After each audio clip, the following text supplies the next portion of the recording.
ಶ್ರೀ ಕ್ಷೇತ್ರ ಧರ್ಮಸ್ಥಳ ಕ್ಷೇತ್ರದ ಅಪಪ್ರಚಾರ ವಿರುದ್ಧ ದಕ್ಷಿಣ ಕನ್ನಡ ಮತ್ತು ಉಡುಪಿ ಜಿಲ್ಲೆಗಳ ಸಮಸ್ತ ಸಹಕಾರಿ ಬಂಧುಗಳಿಂದ ಸಹಕಾರಿ ದಕ್ಷ ಡಾಕ್ಟರ್ ಎಂಎನ್ ರಾಜೇಂದ್ರ ಕುಮಾರ್ ಅವರ ನೇತೃತ್ವದಲ್ಲಿ ಧರ್ಮ ಜಾಗೃತಿ ಯಾತ್ರೆ ಅಭೂತಪೂರ್ವವಾಗಿ ನಡೆಯಿತು. ಜಿಲ್ಲಾ ಕೇಂದ್ರ ಸಹಕಾರಿ ಬ್ಯಾಂಕ್ ಅಧ್ಯಕ್ಷ ಡಾಕ್ಟರ್ ಎಂಎನ್ ರಾಜೇಂದ್ರ ಕುಮಾರ್ ಉಜಿರೆಯಲ್ಲಿ ವಾಹನ ಜಾಥಾಕ್ಕೆ ಚಾಲನೆ ನೀಡಿದರು. ನಂತರ ಧರ್ಮ ಜಾಗೃತಿ ಅಂಗವಾಗಿ ಧರ್ಮಸ್ಥಳ ಅಮೃತ ವರ್ಷಿಣಿ ಸಭಾಭವನದಲ್ಲಿ ಸಮಾವೇಶವು ನಡೆಯಿತು. ದಕ್ಷಿಣ ಕನ್ನಡ ಜಿಲ್ಲಾ ಸಹಕಾರಿ ಯೂನಿಯನ್ ಅಧ್ಯಕ್ಷ ಶಶಿಕುಮಾರ್ ರೈ ಸ್ವಾಗತಿಸಿದರು. ಇವತ್ತು ದಕ್ಷಿಣ ಕನ್ನಡ ಉಡುಪಿ ಜಿಲ್ಲೆಯ ಸಹಕಾರಿಗಳು ಸದೃಢವಾಗಲು ಕಾರಣೀಭೂತರಾದವರು ಡಾಕ್ಟರ್ ಎಂಎನ್ ರಾಜೇಂದ್ರ ಕುಮಾರ್ ಅವರು. ಈ ಯಾತ್ರೆಯ ಪ್ರಮುಖ ಅಂಗವಾಗಿ ನಾವೆಲ್ಲರೂ ಅವರ ಕರೆಗೆ ಹೋಗಟ್ಟು ಇವತ್ತಿನ ಈ ಯಾತ್ರೆಯನ್ನ ಯಶಸ್ವಿಗೊಳಿಸಿದ್ದೇವೆ. ಅವರನ್ನ ಸೇರತಕ್ಕಂಥ ಎಲ್ಲ ಸಹಕಾರಿ ಬಂಧುಗಳ ಪರವಾಗಿ ಹೃತ್ಪೂರ್ವಕವಾಗಿ ಸ್ವಾಗತಿಸುತ್ತೇನೆ. ಈ ಸಂದರ್ಭ ಮಾತನಾಡಿದ ಡಾಕ್ಟರ್ ಎಂಎನ್ ರಾಜೇಂದ್ರ ಕುಮಾರ್ ಅವರು, ಧರ್ಮಸ್ಥಳ ಕ್ಷೇತ್ರಕ್ಕೆ ಅಪಪ್ರಚಾರವಾದಾಗ ಇಡೀ ನಾಡು ಜಾತಿ ಧರ್ಮ ಭೇದ ಬಿಟ್ಟು ಒಂದಾಗಿದೆ. ಧಾರ್ಮಿಕ ಕ್ಷೇತ್ರಕ್ಕೆ ಆಗುತ್ತಿರುವ ಅನ್ಯಾಯವನ್ನ ನಾವು ಒಂದಾಗಿ ಖಂಡಿಸಲೇಬೇಕಾಗಿದೆ ಎಂದು ಹೇಳಿದರು. ಯಾವುದೇ ಒಂದು ಅಪಚಾರ ಆದಾಗ ನಾವೆಲ್ಲರೂ ಜಾತಿ ಬಿಟ್ಟು ಪಕ್ಷ ಬಿಟ್ಟು ಎಲ್ಲ ಮನುಷ್ಯನಾಗಿ ಈ ಒಂದು ಧಾರ್ಮಿಕ ಕ್ಷೇತ್ರಗಳಿಗೆ ನಡೆಯುವಂಥ ಅನ್ಯಾಯವನ್ನು ನಾವೆಲ್ಲರೂ ಖಂಡಿಸಲೇಬೇಕು. ಯಾಕಂದರೆ ಇವತ್ತು ಒಬ್ಬರಿಗಾಯಿತು ನಾಳೆ ಇನ್ನೊಬ್ಬರಿಗಾಗ್ತದೆ, ಅದಲ್ಲ. ಅದರ ಮೊದಲೇ ನಾವೆಲ್ಲರೂ ಜಾಗೃತರಾಗಿ ಈ ಕ್ಷೇತ್ರಗಳ ರಕ್ಷಣೆ ಮಾಡುವಂಥ ಜವಾಬ್ದಾರಿ ನಮ್ಮ ಎಲ್ಲರ ಮೇಲೆ ಇದೆ ಅಂತ ನಾನು ಹೇಳಕ್ಕೆ ಬಯಸ್ತಾ ಇದ್ದೀನಿ. ಧಾರ್ಮಿಕ ಕ್ಷೇತ್ರಗಳು ಇದ್ದರೆ ಮಾತ್ರ ನಾವು ನಮ್ಮ ಮನಸ್ಸಿಗೆ ನೆಮ್ಮದಿಯನ್ನು ತೆಗೆದುಕೊಂಡು ದಿನನಿತ್ಯದ ಕೆಲಸಗಳನ್ನು ದೇವರನ್ನು ನೆನೆಸ್ಕೊಂಡು ಪ್ರಾರಂಭ ಮಾಡ್ತೇವೆ. ಇವತ್ತು ಸುಮಾರು 2 ತಿಂಗಳಿಂದ ಇಲ್ಲಿ ನಡೆಯುವ ಅಪಪ್ರಚಾರ ಸುಳ್ಳು ಈ ಸುದ್ದಿಗಳಿಗೆ ವಿರಾಮ ಸಿಗಬೇಕು ಅಂತ ನಾನು ವಯಸ್ಸಲ್ಲಿ ಬಂದಾಗ ಕೂಡ ಆ ದೇವರಲ್ಲಿ ಕೇಳಿಕೊಂಡಿದ್ದೆ. ಇವತ್ತು ಕೂಡ ಆ ದೇವರಲ್ಲಿ ನಾವೆಲ್ಲರೂ ಸೇರಿ ಪ್ರಾರ್ಥಿಸುವುದಷ್ಟೇ ಕ್ಷೇತ್ರಕ್ಕೆ ಆಗುವ ಅಪಪ್ರಚಾರ ನಿಲ್ಲಬೇಕು.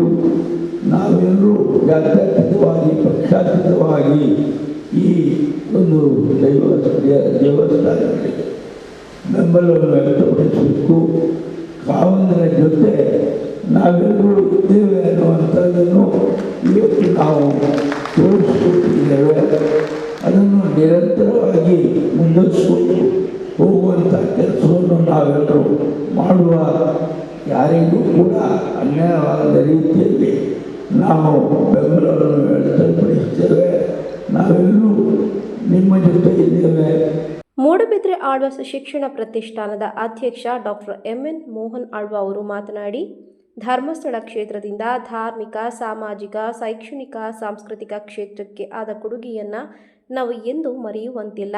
ಈ ಕಾರಣದಿಂದ ಸತ್ಯ, ಧರ್ಮ, ನ್ಯಾಯ, ನೀತಿ ಸದಾ ನೆಲೆ ನಿಂತಿರುವ ಧರ್ಮಸ್ಥಳದ ರಕ್ಷಣೆಗೆ ಎಲ್ಲರೂ ಕಟಿಬದ್ಧರಾಗಿ ನಿಲ್ಲಬೇಕಿದೆ ಎಂದು ಹೇಳಿದರು.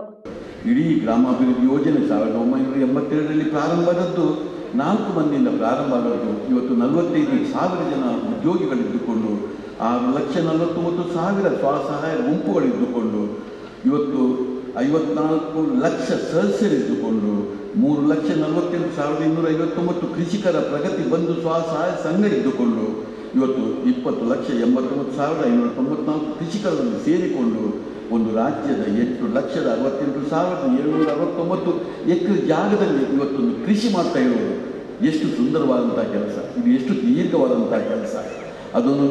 ಅದನ್ನು ನೆನೆಸುವಾಗ ನಮಗೆ ಆಶ್ಚರ್ಯ ಆಗ್ತಾ ಹೋಗ್ತದೆ. ಅದು ನಮ್ಮ ರಾಜ್ಯದಲ್ಲಿ ಮಾತ್ರ ಅಲ್ಲ, ದೇಶದಲ್ಲಿ ಇವತ್ತು ಜಗತ್ತಲ್ಲಿ ಇಂಥದ್ದು ಯಾವುದಾದ್ರೂ ಆಗಲಿಕ್ಕೆ ಸಾಧ್ಯವಾ ಎಂಬುದನ್ನು ನಾವು ಆಲೋಚನೆ ಮಾಡಬೇಕು. ಇನ್ನು ಹೀಗೆ ನಾನು ಹೇಳ್ತಾ ಹೋದರೆ, ಅವರ ಕಾರ್ಯಗಳ ಬಗ್ಗೆ ನಾನು ಅದನ್ನು ಉಲ್ಲೇಖ ಮಾಡ್ತಾ ಹೋದರೆ ಅದು ತುಂಬ, ನಾನು ಪ್ರತಿಯೊಂದನ್ನು ಕೂಡ ಹೇಳಬೇಕಾಗ್ತದೆ. ಇಂಥ ಸಂದರ್ಭದಲ್ಲಿ ತಾವುಗಳು ಇವತ್ತು ಅವರ ಸಹಕಾರಿ ತತ್ವದವರು, ನೀವೆಲ್ಲ ಸಮಾಜಮುಖಿಯಾಗಿರುವವರು, ಇಂಥವರು ಇವತ್ತು ಎಂಎನ್ ರಾಜೇಂದ್ರ ಅವರವರ ಒಂದು ನಾಯಕತ್ವದಲ್ಲಿ ಇಲ್ಲಿ ಬಂದು ಅವರೊಟ್ಟಿಗೆ ಇದ್ದುಕೊಂಡು ಸತ್ಯ ಜೊತೆಯಲ್ಲಿ ನಾವು ಇದ್ದೇವೆ ಎಂಬ ಮಾತನ್ನು ನೀವು ಹೇಳುವಾಗ ಎಷ್ಟು ನಮಗೆ ಸಂತೋಷವಾಗ್ತದೆ. ನೀವೆಲ್ಲ ಬಂದದ್ದು ನಮಗೊಂದು ಆನಂದವಾಗುತ್ತದೆ. ಇದು ನಾವು ನಿಜವಾಗಿ ಒಬ್ಬ ಸತ್ಯವಂತನಿಗೆ, ಮರ್ಯಾದ ಪುರುಷೋತ್ತಮನಿಗೆ ನಾವೆಲ್ಲರೂ ಮಾಡಬೇಕಾದಂಥ ಕೆಲಸ. ಇವತ್ತು ಈ ಕೆಲಸದ ಬಗ್ಗೆ ನಾವು ಎಷ್ಟು ಮಾತನಾಡೋದು ಮುಗಿಯುವಂಥದ್ದು ಅಲ್ಲ. ಈ ಹೇಳಿಕೊಂಡು ತಾವುಗಳೆಲ್ಲ ಬಂದಿದ್ದೀರಿ, ಕಾಮನೂರಿಗೆ ನಿಮ್ಮ ಜೊತೆಯಲ್ಲಿದ್ದಾರೆ, ಅವರೆಲ್ಲ ಇಟ್ಟುಕೊಂಡು ಅವರಿಗೆ ಖಂಡಿತ ಇದರಿಂದ ಬಹಳ ಖುಷಿ ಪಡ್ತಾರೆ. ನಂತರ ಮಾತನಾಡಿದ ಶ್ರೀ ಕ್ಷೇತ್ರ ಧರ್ಮಸ್ಥಳದ ಧರ್ಮಾಧಿಕಾರಿ ರಾಜ್ಯಸಭಾ ಸದಸ್ಯ ಡಾಕ್ಟರ್ ಡಿ ವೀರೇಂದ್ರ ಹೆಗ್ಡೆಯವರು ಧರ್ಮಸ್ಥಳ ಕ್ಷೇತ್ರದ ಅಪಪ್ರಚಾರ ವಿರುದ್ಧ ಸಹಕಾರ ರಂಗದ ಶಕ್ತಿ ಪ್ರದರ್ಶನ ನಮ್ಮಲ್ಲಿ ಮತ್ತಷ್ಟು ಬಲ, ಆತ್ಮಸ್ಥೈರ್ಯ ಹೆಚ್ಚಿಸಿದೆ ಎಂದು ಹೇಳಿದರು. ನೀವೆಲ್ಲ ತಿಳಿದ ಹಾಗೆ ನಮಗೆ ಆಘಾತಕರವಾದ ರೀತಿಯಲ್ಲಿ ಕೆಲವು ನೋವುಗಳು ಉಂಟಾದವು. ಇದು ಉಂಟಾದ್ದು ಸಹಜವಾಗಿ ಅಲ್ಲ, ಆದರೆ ಅಪ್ರಚೋದಿತವಾಗಿ ಯಾರು ಏನೇನೋ ಮಾಡಿದರು. ಇದರಲ್ಲಿ ನಿಮಗೆ ಗೊತ್ತು, ನಾನು ಅದನ್ನು ವಿವೇಚಿಸಕ್ಕೆ ಹೋಗುವುದಿಲ್ಲ. ಆದರೆ ಇಷ್ಟೇ ಹೇಳಬಲ್ಲೆ, ಎಲ್ಲರೂ ಕೂಡ ನೋವು ಮಾಡಿಕೊಂಡವರಿಗೆಲ್ಲ ಸ್ವಾಮಿ ಅನುಗ್ರಹ ಮಾಡಲಿ ಅಂತ ನಿಮ್ಮೆಲ್ಲರ ಪ್ರೀತಿಗೆ ತೋರಿಸಲಿಕ್ಕೆ ಅವಕಾಶ ಮಾಡಿಕೊಟ್ಟಿರುವಂಥ ನಮ್ಮ ಮೇಲೆ ಅಪವಾದ ಹಾಕಿದವರಿಗೆ ನಾನು ಕೃತಜ್ಞತೆಗಳನ್ನು ಹೇಳ್ತೇನೆ. ಯಾಕೆಂದರೆ ಅವರು ಇಷ್ಟು ಮಾಡೋದ್ರಿಂದ ನೀವು ಯಾರಲ್ಲಿ ಬರ್ತಾ ಇರಲಿಲ್ಲ, ಬಂದು ನಿಮ್ಮ ಪ್ರೀತಿಯನ್ನು ವ್ಯಕ್ತಪಡಿಸ್ತಾ ಇರಲಿಲ್ಲ. ನಿಮ್ಮ ನೀವು ಮನೇಲಿ ಅದೆಲ್ಲ ಹೇಳ್ತಾರೆ. ನಮ್ಮ ಮನೆಯಲ್ಲಿ ಹೆಣ್ಣು ಮಕ್ಕಳು ಭಾಳ ನೋವು ಮಾಡ್ಕೊಂಡಿದ್ದಾರೆ. ನನ್ನ ಹೆಂಡತಿ, ತಾಯಿ, ತಂಗಿ, ಮಗಳು ಎಲ್ಲ ನೋವು ಮಾಡ್ಕೊಳ್ಳೋದು ನೀವೇನು ಮಾಡೋದಿಲ್ಲ ಅಂತ ಹೇಳ್ತಾರೆ ಅಂತ. ಬಹುಶಃ ರಾಜ್ಯದಲ್ಲಿ ಅವರ ಮನೆಯಲ್ಲಿ ಕೂಡ ಇದೇ ರೀತಿ ಒತ್ತಡ ಇರ್ಬೋದು. ಶ್ರೀಮತಿಯವರು ಅಥವಾ ಅವರ ಮನೆಯಲ್ಲಿ ಹೆಣ್ಮಕ್ಕಳು ನೀವೇನು ಮಾಡೋದಿಲ್ಲ ಅಂತ ಹೇಳ್ತಾ ಇರ್ಬೋದು. ಇದೆಲ್ಲ ನಾವು ಕೇಳಿದ್ದೆ. ನಾನು ಮುಖ್ಯವಾಗಿ ನಿಮ್ಮೆಲ್ಲರ ಪ್ರೀತಿ ಈ ರೀತಿ ವ್ಯಕ್ತವಾಗ್ತಾ ಇರುವುದು ನನಗೆ ತುಂಬ ಸಂತೋಷವಾಗಿದೆ. ನಾನು ಹೆಚ್ಚು ಮಾತಾಡಲಿಕ್ಕೆ ಹೋಗಬಾರ್ದಕ್ಕೆ SIT ಇದೆ, ಅದಕ್ಕೆ ಮಾತಾಡಬಾರ್ದು ಅಂತ ಹೇಳಿದ್ದಾರೆ. ಆದರೆ ನಾನು ಇಷ್ಟು ಮಾತು ಹೇಳೋದ್ರಿಂದ ನೀವು ಇಷ್ಟು ದೂರ ಬಂದು ಬೆಳಿಗ್ಗೆ ಎದ್ದು ತಮ್ಮ ವಾಹನಗಳಲ್ಲಿ ಇಷ್ಟು ದೂರ ಬಂದು ಇಷ್ಟು ಪ್ರೀತಿ ತೋರಿಸುವಾಗ ಏನಾದರೂ ಮಾತಾಡ್ತಿದ್ದ ಸರಿಯಾಗೋದಿಲ್ಲ ಅಂತ ಅನ್ನೋ ಕಾರಣಕ್ಕಾಗಿ ಮಾತಾಡ್ತೀನಿ. ನಮ್ಮ ಮೋಹನನವರು ಮಿತ್ರರೆಲ್ಲ ಭಾಳ ಚೆನ್ನಾಗಿ ಇದನ್ನು ವ್ಯಕ್ತ ಮಾಡಿದ್ದಾರೆ.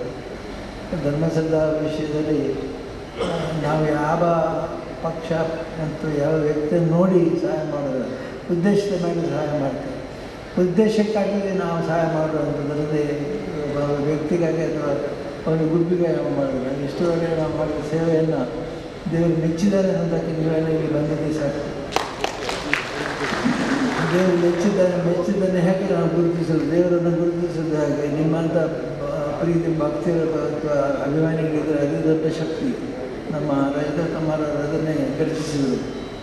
ಏನು ಮಾಡೋದಿಲ್ಲ ನೀವು, ನಾವೇನು ಮಾಡೋದು, ನಾವು ದೇವರಲ್ಲಿ ಪ್ರಾರ್ಥನೆ ಮಾಡಿಕೊಳ್ಳೋದು ಬಿಟ್ಟು ಬೇರೆ ಇಲ್ಲ. ಅದಕ್ಕೆ ನಮಗೆ ಇಬ್ಬರು ಮಂಜುನಾಥ ಮತ್ತು ಚಂದ್ರನಾಥ ಇಬ್ಬರು ಶಾಂತವಾಗಿರ್ತಕ್ಕಂಥದ್ದು. ಇಬ್ಬರು ಕೂಡ ಉದ್ರೇಕ ಬರುವವರು. ಮಂಜುನಾಥ ಅಂದರೆ ಮಂಜು ಅಂದರೆ ಶೀತಲವಾದದ್ದು, ಚಂದ್ರನಾಥ ಅಂದರೆ ಇನ್ನೂ ಶೀತಲವಾದದ್ದು. ಎರಡೂ ನಮ್ಮಿಂದ ನನಗೆ ಕೇಳ್ತಾರೆ, ನಿಮಗೆ ಯಾಕೆ ಸಿಟ್ಟು ಬರೋದು? ನಿಮಗೆ ಸಿಟ್ಟು ಬರುವುದಿಲ್ಲ ಅಂದರೆ, ಆದರೆ ಅದನ್ನು ವ್ಯಕ್ತಪಡಿಸಿದ ರೀತಿ ಮಾತ್ರ ಬರುತ್ತೆ, ಬೇರೆ ಇರ್ತದೆ. ಅದಕ್ಕೆ ನಾನು ಇಷ್ಟ ಹೇಳಬಲ್ಲೆ. ನಾನು ನಿಮ್ಮ ಎಲ್ಲರ ಪ್ರೀತಿಗೆ ತುಂಬ ನಾನು ಸಂತೋಷಪಟ್ಟಿದ್ದೇನೆ. ನೀವು ಎಷ್ಟು ಪ್ರೀತಿಯನ್ನು ತೋರಿಸಿದ್ದು, ಈಗ ಬಂದಿದ್ದು, ಭಾಗವಹಿಸಿದ್ದಕ್ಕೆಲ್ಲ ನಾನು ಮಂಜುನಾಥ ಸ್ವಾಮಿಗೆ ಪ್ರಾರ್ಥಿಸಿ ನಿಮಗೆ ಆಯುರ್ವೇದ